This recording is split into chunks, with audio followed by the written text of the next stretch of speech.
Excella Education Study in USA assured scholarship. Contact 9881 96666. నమస్తే రత్నజు voice నేను మీ మామిడి మొత్తం ఆంధ్రప్రదేశ్ రాష్ట్రంలో ఎత్తులు ఇలా చాలా అంటే పొత్తుల గురించి ఎత్తులు ఒక్కొక్క పార్టీ ఒక విధంగా వస్తుంది.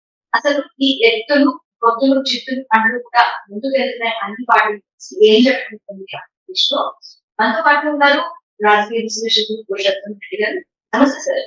నమస్తే అండి సార్, ఆంధ్రప్రదేశ్ లో ఇప్పుడు ఎత్తులు పైఎత్తులు వేస్తూ పొత్తులకు వెళ్తూ ఇప్పుడు అవి నిజంగానే ఆ పొత్తులు ముందుకు వెళ్తాయా లేకపోతే చిట్ అవుతారా ఆ పొత్తులతో?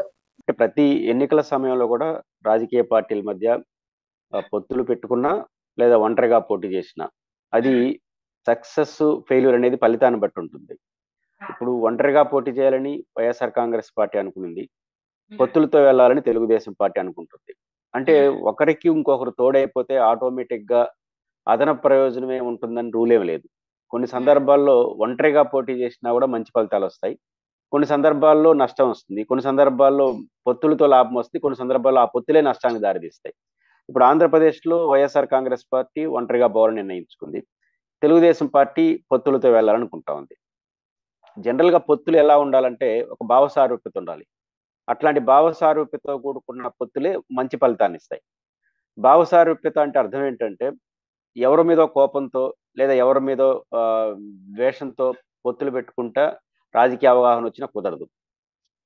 అది మనం చేస్తున్న ప్రయత్నానికి యాడ్ అయ్యేట్టుగా ఉండాలి. ఇప్పుడు ఉదాహరణ తెలుగుదేశం పార్టీ రాజకీయంగా కొన్ని చేస్తుంది ఆంధ్రప్రదేశ్లో, జనసేన కొన్ని చేస్తుంది, బీజేపీ కొంత చేస్తుంది, వామపక్షాలు కొన్ని చేస్తున్నాయి.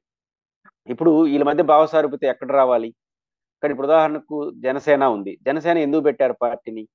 ఎందుకు పెట్టారంటే తెలుగుదేశం గతంలో పరిపాలించింది, వైసీపీ పరిపాలిస్తూ ఉంది, కాబట్టి ఇంతకన్నా బెటర్ పరిపాలన మేం చేస్తాము, అందుకు గాను బీజేపీతో కలిసి పోరాడుతున్నాము అని చెప్పారు. అట్లే కంటిన్యూ అయితే దానికి ఒక విలువ ఉంటుంది, దానితో కంటిన్యూ పోరాటం చేయాలి. ఇప్పుడు ఏ రెండు పార్టీలు వద్దని మీరు అన్నారో దాంట్లో ఒక పార్టీని ఓడించి ఇంకో పార్టీని గెలిపించడానికి ముందుకు వచ్చేస్తే దానికి భావసారూప్యత ఆడు ఉంటుంది. ఓకే, జగన్మోహన్ రెడ్డి గారికి మీరు వ్యతిరేకమే, ఒక సారూప్యత ఉంది. At the same time Telugu Desam కూడా బాగలేదని ఇంతకాలం మీరు చెప్పారు కదా.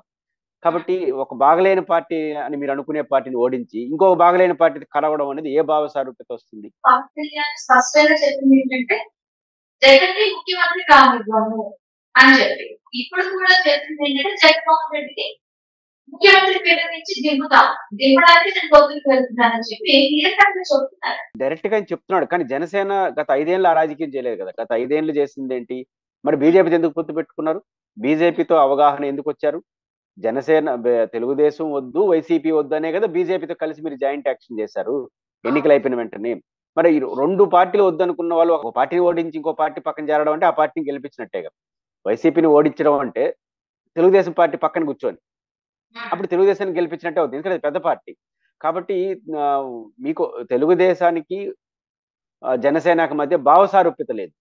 వాళ్ళకు ఉన్నదల్లా తెలుగుదేశం పార్టీకే ఒక ఒక క్లారిటీ ఉంది, జగన్ గారు ఓడిపోవాలి, నేను అధికారం రావాలి. కానీ జనసేన క్లారిటీ ఉంది, ఆయన ఓడిపోవాలి, వాట్ నెక్స్ట్ అనేది క్లారిటీ లేదు. అందువల్ల ఈ భావసారూప్యత లేదు కాబట్టి ఇది ఎప్పుడు ఏమైనా జరగచ్చు. ఎవరో మీద కోపతాపాలతో జరిగే ప్రయత్నాలు ఎప్పుడూ ఒకే రకంగా ఉండవు. కాబట్టి ఈ పొత్తుల వల్ల తెలుగుదేశం పార్టీ కొంత డిస్టర్బెన్స్ గురవుతోంది. ఎందుకని? ఇప్పుడు జనసేనతో పొత్తు పెట్టుకోవాలని నిర్ణయించుకున్నారు, ఓకే బానే ఉంది. కనీసం వీళ్ళకన్నా ఏముండాలి? జనసేన అనే పార్టీ బీజేపీతో తెగదెంపులు చేసుకుని నాతో వస్తా ఉందా, ఇండివిజువల్ గా వస్తా ఉందనే క్లారిటీ లేకుండా వచ్చినోడు చేర్చుకున్నారు. అదే భావసారూప్యత లేదంటాను. ఎవరు వస్తే వాళ్ళు కలుపుకొని పోవడం అనే ధోరణి తప్ప భావసారూప్యత అంటే ఫస్ట్ ఏం అడుగుండాలి పవన్ కళ్యాణ్ గారిని? ఎస్ మీరు వస్తున్నారు బాగుంది, మీరేమో బీజేపీతోనే ఉంటాను చెప్పారు కదా. లోకేష్ గారు పక్కన కూర్చొని మేము ఇండియాకి దూరం అని లోకేష్ గారు అంటారు, సమాన దూరం అని. ఆ పక్కనే కూర్చున్న పవన్ కళ్యాణ్ గారు మేము ఎన్డీఏతోనే ఉన్నాము అని చెప్తాడు.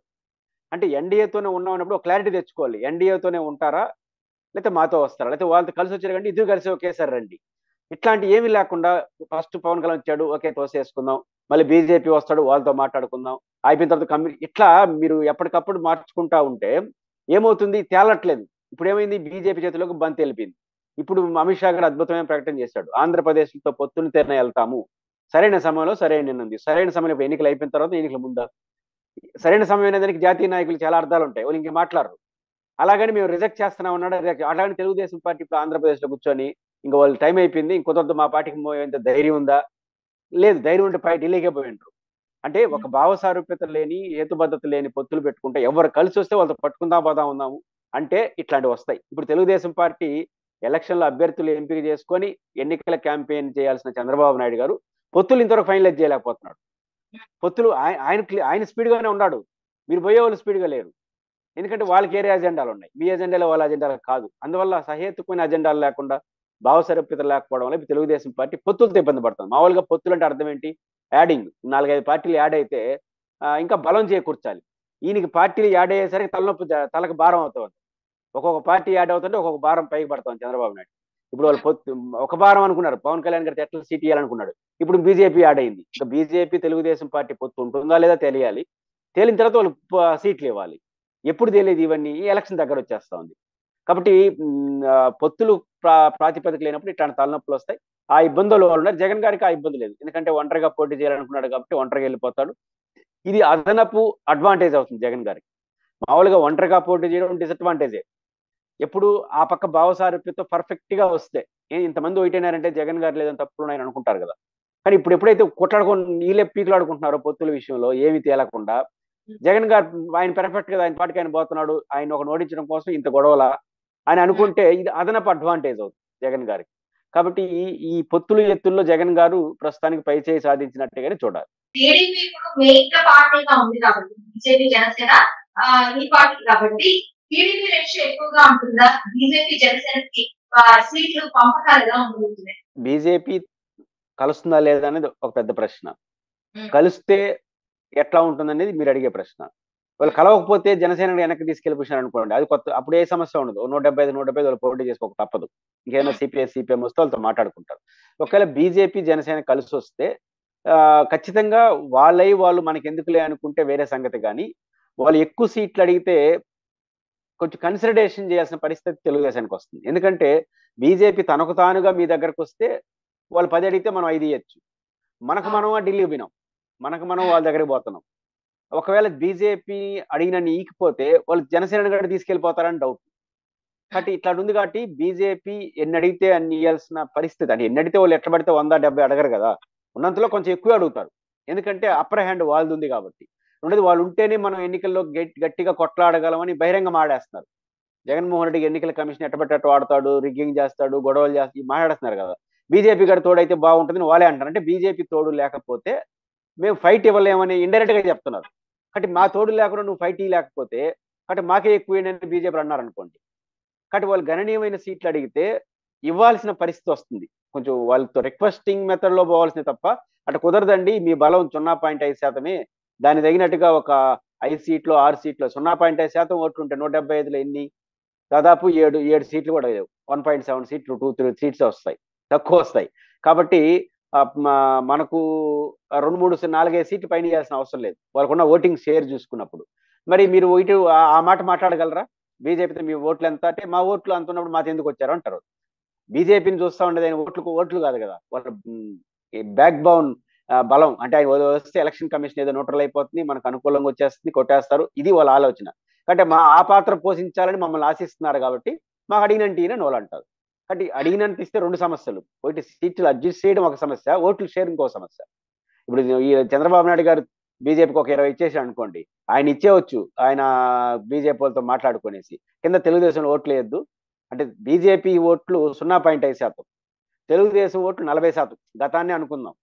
ఇప్పుడు 0.40% ఓట్లున్న పార్టీకి 0.5% ఓట్లు వేయడం పెద్ద సమస్య కాదు, పట్టుకొని వచ్చేస్తారు. కానీ 0.5% ఉన్న పార్టీకి 40% ఓట్లు ట్రాన్స్ఫర్ కావాలంటే అది అయ్యే పనేనా. కాబట్టి చంద్రబాబు గారు ఎక్కువ ఇకపోతే ఆ పొత్తు కుదరదు, వాళ్ళు అడిగినన్ని ఇకపోతే. వాళ్ళు అడిగినన్ని ఇస్తే ఇక్కడ ఓట్లు ట్రాన్స్ఫర్ కావు. పవన్ కళ్యాణ్ గారు కూడా సేమ్ ఆయన కూడా గౌరవ సీట్లు లేకపోతే వాళ్ళు ఒప్పుకోరు. వాళ్ళు ఒప్పుకోకపోతే వచ్చి వాళ్ళు అడిగినన్ని ఇచ్చేస్తే వాళ్ళు ఎవరు అభిప్రాయ పెడితే వాళ్ళు కూడా 7% ఉన్న పార్టీకి 40% ఓట్లు ట్రాన్స్ఫర్ కావాలి కదా. కాబట్టి చంద్రబాబు గారికి ముందు నొయ్యి అందుకు గొయ్యి. ఈక అడిగిన సీట్లు ఈకపోతే పొత్తు కుదరదు, ఇస్తే ఓట్లు ట్రాన్స్ఫర్ కావు. జనసేన అక్కడ ఒక ఇబ్బంది ఉంది, ఎక్కువ సీట్లు తీసుకోకపోతే కేడర్ ఒప్పుకోరు. అంటే మనం ఇప్పుడు వైసీపీ పదే నువ్వు చంద్రబాబు నాయుడు ముఖ్యమంత్రి కోసం పోతున్నావా, లేకపోతే నువ్వు ముఖ్యమంత్రి రోజు గొడవ వేస్తున్నారు కదా. కాబట్టి దానికి అనుగుణంగా మాకు ఇకపోతే మా కేడర్ ఒప్పుకోదని తీసుకున్నాడు అనుకోండి, వాళ్ళకి 6% ఓట్లు 40% ఓట్లు ఉన్న తెలుగుదేశం షేరు ట్రాన్స్ఫర్ కావాలి కదా. తెలుగుదేశం పార్టీ వాళ్ళ ట్రాన్స్ఫర్ అవుతారు. ప్రతి చోట జనసేన కన్నా తెలుగుదేశం బలంగా ఉంటుంది. కానీ మేమే ఎమ్మెల్యేగా ఉన్న వాళ్ళు కోరుకుంటారు, ఎక్కడో కొన్ని చోట్ల తప్ప. ఇప్పుడు పవన్ కళ్యాణ్, నాగబాబు గారు ఇట్లాంటి వాళ్ళు పోటీ చేసిన చోట లీడర్లు కాబట్టి, వాళ్ళు పార్టీ నెంబర్ 1 నెంబర్ 2 కాబట్టి ఒప్పుకునేస్తారు కింద వాళ్ళు. కానీ మిగతా వాళ్ళు పోటీ చేస్తే వాళ్ళకన్నా బలమైన తెలుగుదేశం వాడు ఉంటాడు, వాడు ఎట్లా సపోర్ట్ చేస్తాడు? కాబట్టి ఈ ఇబ్బంది ఉంటుంది. కాబట్టి జనసేన పొత్తు వాళ్ళకు కూడా ఇబ్బంది ఏంటంటే, ఎక్కువ సీట్లు తీసుకోకపోతే అమ్ముడు పోయినాం అంటారు, ప్యాకేజ్ తీసుకున్నాం అంటారు. ఎక్కువ తీసుకునేస్తే తెలుగుదేశం ఓట్లు ట్రాన్స్ఫర్ కావడం వాళ్ళకి సమస్య, వీళ్ళకి సమస్య. ఆ ఇబ్బందులు పొత్తులో ఒక సమస్య, పొత్తులు కుదిరిన తర్వాత ఓట్లు ట్రాన్స్ఫర్ అనేది మరో సమస్యగా వాళ్ళకు ఉంటుంది. Okay sir, thank you very much.